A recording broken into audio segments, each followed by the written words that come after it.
Okay, now let's move to the third question, that is answer the following question.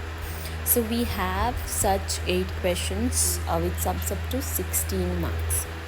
So the 17th question is prove that 5 plus root 3 is an irrational number. Okay, so here we need to prove it as a irrational number, but we need to assume that it is a rational number and we need to prove step by step to get a final answer. So now let 5 plus root 3 be a rational number. So by mistakenly I have written it as a irrational number. Okay, so that should be a rational number. So we need to assume it as 5 plus root 3 be a rational number. Then what will it become? 5 plus root 3 is equal to p by q, where q is not equal to 0 and p comma q is equal to 1. Okay, so this is what the statement is if it is a rational number. Then the 5 in the left hand side, we need to take it to the right hand side, so that time it will become minus 5. So root 3 is equal to p by q minus 5. We need to take a LCM here, that is p minus 5q by q. Okay, so this is a statement. So this statement is in the rational form. Okay, so this p minus 5q by q, it is in the rational form. So whereas p by q, it is contradictory. Okay, so we need to write the entire statement here. So p by q contradictory as root 3 is irrational. Okay, root 3 is irrational here. So now this is what we have proved. So last we need to write the final statement. Okay, that is therefore 5 plus root 3 is an irrational number. Okay, so we have taken it as a rational number and final answer was contradictory to the rational number. So 5 plus root 3 is a irrational number. Hence the proof.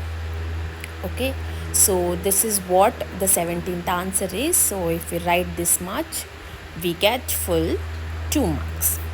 Okay, now let's move to the 18th question. Solve the given pair of linear equation by elimination method. So the two equations are 2x plus y is equal to 14. So I'll assume it as equation 1, and the second equation is x minus y is equal to 4 we'll consider it as a equation 2. Okay, so if you observe this two equation, we have plus y and minus y. So if we add this two equation, then y will get cancelled and easily we can get the x value. Okay, so adding equation 1 and equation 2. So I'll write the equation again so that it is easy for us to add it. Okay, so 2x plus y is equal to 14, x minus y is equal to 4. So plus y minus y get cancelled. So we have 2x plus x is 3x is equal to 14 plus 4 is nothing but 18. Then we need to take 3 to the right side, so that x is equal to 18 by 3. 3 ones are 3 sixes are. So x value here is 6. So once we have a x value, we need to replace x value in one of the equation, that is either equation 1 or 2, so that we can get the y values there. Okay, so now since we have the x value here, whereas x is 6, we'll take we have to substitute the x value in equation 1. So here equation 2 is bit simple, so we'll substitute the x value in equation 2. So what is equation 2? X minus y is equal to 4. So instead of x, we need to replace it with x value, that is 6. So 6 minus y is equal to 4, minus y is equal to 4 minus 6, and y is equal to 4 minus 6 is nothing but minus 2. Okay.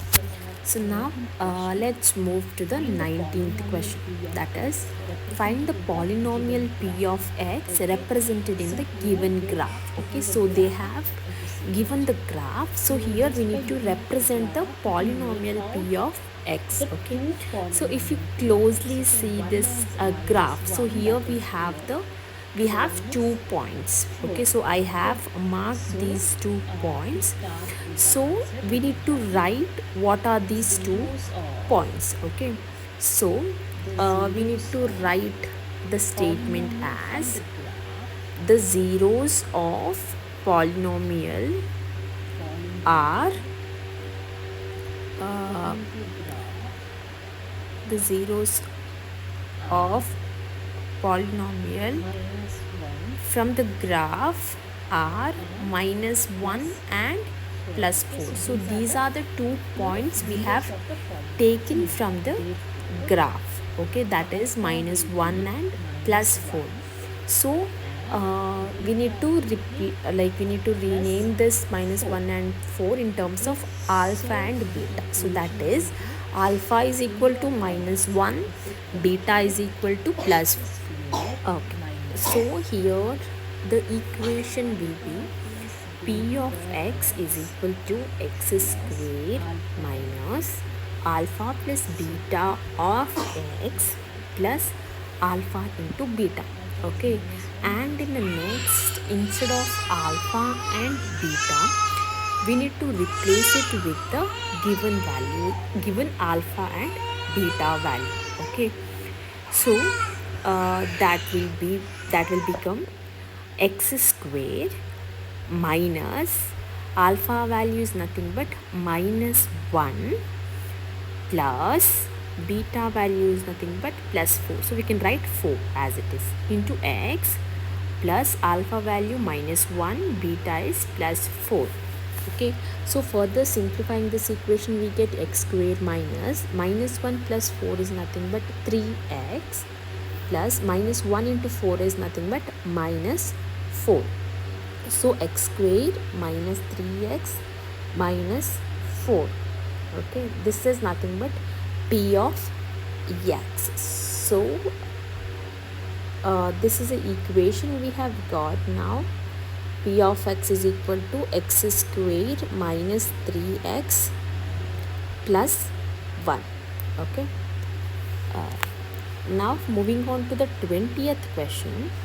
Find the root of the quadratic equation 2x square plus x minus 6 is equal to 0.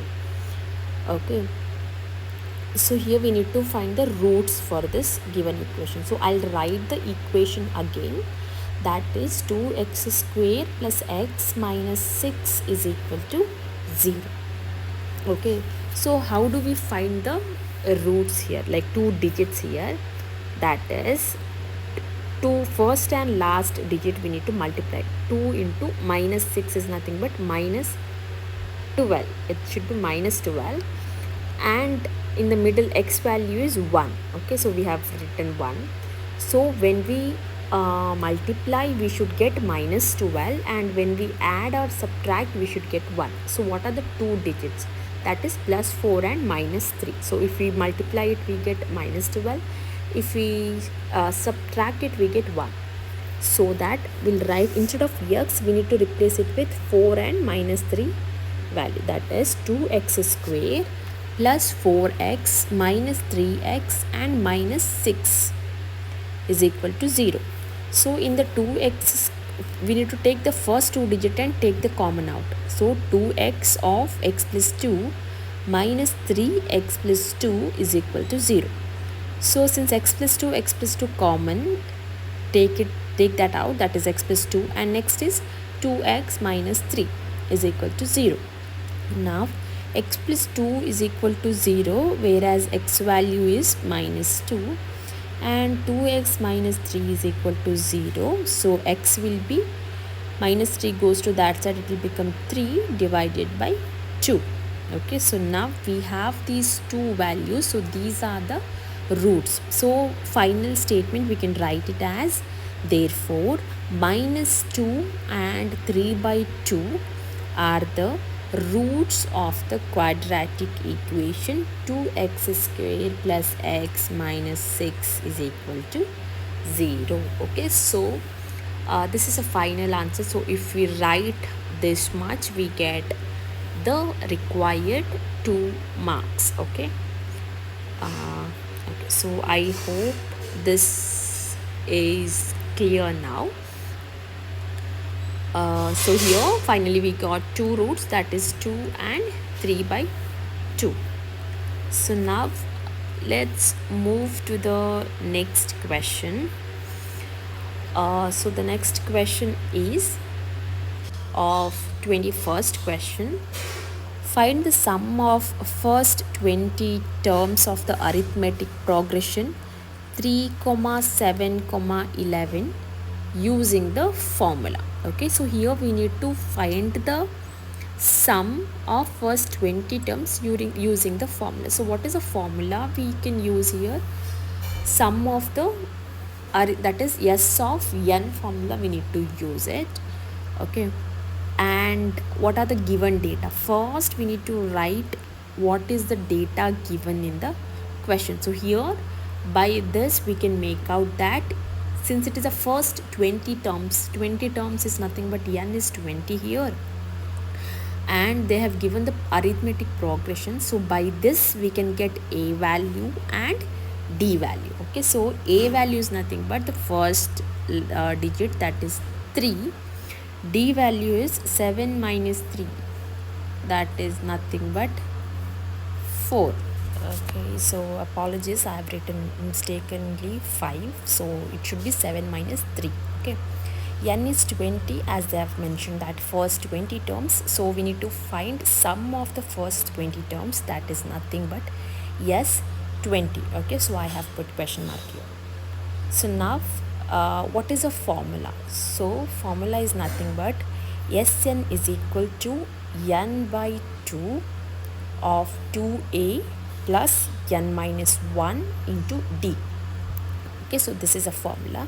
So now we replace this formula with the given values. So that is S20 is equal to n by 2 is nothing but 20 by 2.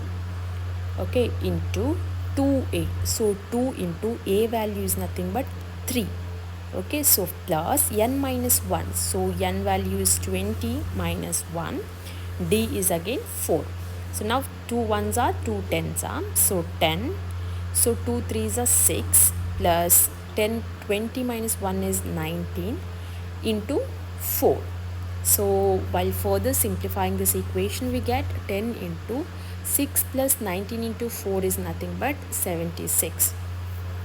So equal to 10 into 6 plus 76 is nothing but, we need to add 6 plus 76, that will become 82. So 10 into 82. So when we multiply this to, we get 820. So 820 is the answer for sum of first 20 terms, that is yes 20 is nothing but 820. Okay, so this is the final answer. So if we solve till here, we get 2 marks for this. Okay, so now let's move to the next question. So it's all blank here, just give me a second, let me scroll and get you through a next question. Okay, okay, so now we have 21st question, that is B. That means we have option, either we can solve the previous question which we solved just now, that is sum of first 20 terms, or this question. How many 3 digits numbers are divisible by 7? Okay, either we can solve that or this. So, 3 digit numbers. So, 3 digit number ranged from, it starts from 100. Okay, so 100 is a starting 3 digit, and what is the last 3 digits? So last 3 digit is nothing but 999. Okay, so now we have the 3 digit range. So but what they have asked is 3 digit numbers that are divisible by 7. Okay, so we need to see from 100 to 999 which are the digits are divisible by 7. Okay, so I'll write 3 digits which are divisible by 7 are 105, because 100 is not divisible by 7. 101 is not divisible, 102 is not divisible, 103 is not divisible, 104 is not divisible, 105 is divisible by 7. So like that, so we have 112 which is divisible by 7. Okay, and the last digit, that is 999, is not divisible by 7. 998 is not divisible by 7. So 994 is divisible by 7. So we have the last number, first number, and the second number. So from this we can make out, like we can get the a value, whereas a is the first value, that is 105, and d is nothing but 112 minus 105, that will become 7. And since we have the last digit value, so last digit is nothing but an is 994. So here they asked us to find how many numbers, that means they asked us to find the n value. So I'll write the formula. an is equal to a plus n minus 1d, and we'll replace it with the given values. An is 994, a is 105 plus n minus 1 into 7. So I'll take 105 to the left hand side, so that will become 994 minus 105 is equal to n minus 1 into 7. So 994 minus 105 is nothing but 889 is equal to n minus 1 into 7. Okay, so we'll take this 7 into the left hand side, so that will become divided by 7. 889 by 7 is equal to n minus 1. So 7 ones are 7, 127s are 889. So 127 is equal to n minus 1. N is equal to 127 plus 1, and n is equal to 128. Okay, so this is the answer here. So that means there are 128 3 digit numbers which are divisible by 7. Okay, so this is a final statement we can write to conclude this sum. Okay, there are 128 3 digit numbers which are divisible by 7. So if you write till here, we can get the 2 marks. Okay, so now let's move to the next question, that is 22nd question. So here they have given a figure of a right angle triangle, and they have stated that in the given figure ABC is 90 degree. Find the value of cos alpha and cot alpha. Okay, they have given what is the AB value is 12, BC is 5, and AC is 13 units. But we need to find the cos alpha and cot alpha. So what is the formula for cos alpha? What is the formula for cot alpha? That we need to find, and we need to substitute the given values with that. Okay, so now in the given figure we know that angle ABC is 90 degree. Okay, so here we know that angle ABC is 90 degrees, so that cos alpha is nothing but adjacent side divided by hypotenuse side. Okay, adjacent by hypotenuse. This is cos alpha. So what is cot alpha formula? Cot alpha is nothing but adjacent side divided by opposite side. Okay, so this is a formula for cot alpha. So now which is adjacent and which is hypo and which is opposite? So in the given side, AB is nothing but adjacent, AC is hypo, BC is opposite. Okay, so now if we replace it with a given value, we have 12 by 13 as cos alpha, 12 by 5 as cot alpha. Okay, so that is the answer. So now let's move to the next question, that is 23rd question. Okay, find the distance between the points 3 comma 1 and 6 comma 4 using the distance formula. So here we need to find the distance between the given points using the distance formula. So we have the 2 points here, that is x1 y1 and x2 y2. So we need to write the distance formula here. Okay, what is the distance formula? Distance formula is nothing but root of x2 minus x1 whole square plus y2 minus y1 whole square. Okay, so now we need to replace this formula with the given values. Okay, we have the x1 x2 values and y1 y2 values here. So in the question itself I replace the x1 y1 x2 y2. So x1 is 3, y1 is 1, x2 is 6 and y2 is 4 here. So now distance formula, that is d is equal to x2 is 6 minus x1 is 3 whole square plus y2 is 4 minus y1 is 1 whole square. So 6 minus 3 is nothing but 3 square plus 4 minus 1 is nothing but 3 square. So it is root of 9 plus 9, that is root of 18. So 9 plus 9 is nothing but 18. So how do we write this 18? Okay, so we need to take the LCM of 18. So 18 is 3 6 are 18, 3 2s are 6. So we have a pair of 3 and one single 2. So pair of 3 we need to write it outside and single value always goes with the root. So the answer is 3 root 2 units. So this is the distance between the points 3 comma 1 and 6 comma 4. That is nothing but 3 root 2 units. Okay, so this is the final answer. So now let's move to the next question, that is 24th question. A bag contains 3 red balls and 5 black balls. A ball is drawn at random from the bag. Find the probability that drawn ball is not red. Okay, so in the bag we have 3 red and 5 black ball, but we shouldn't pick a red ball. Okay, this is what they have meant. We need to find the probability here.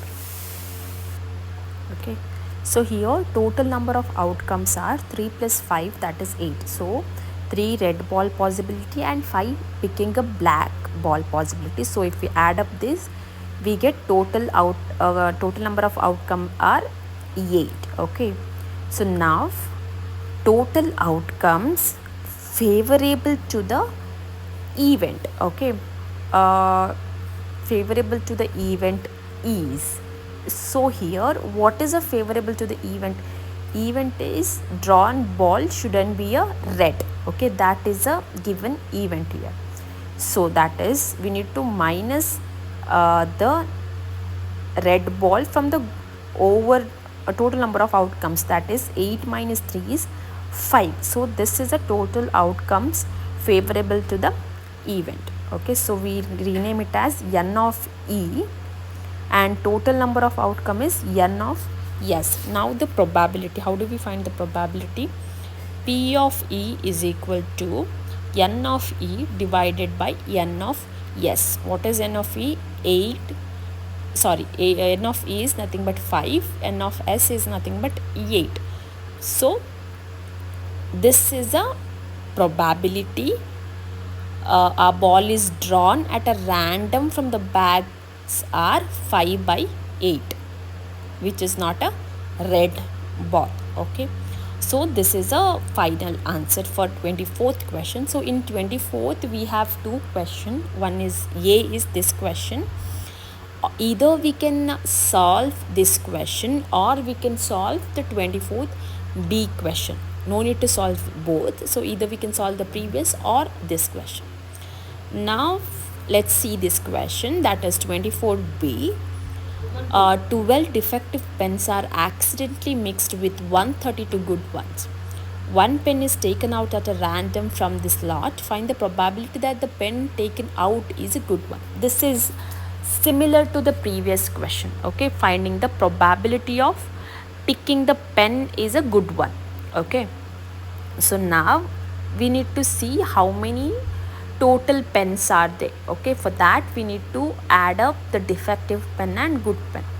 So total number of outcomes, that is n of s, is nothing but 12 plus 132, that is nothing but 144. This is n of s value. Okay, now total number of outcomes which is favorable to the event. So in this situation, what is a favorable event? Favorable event is nothing but probability that the pen taken out is a good one.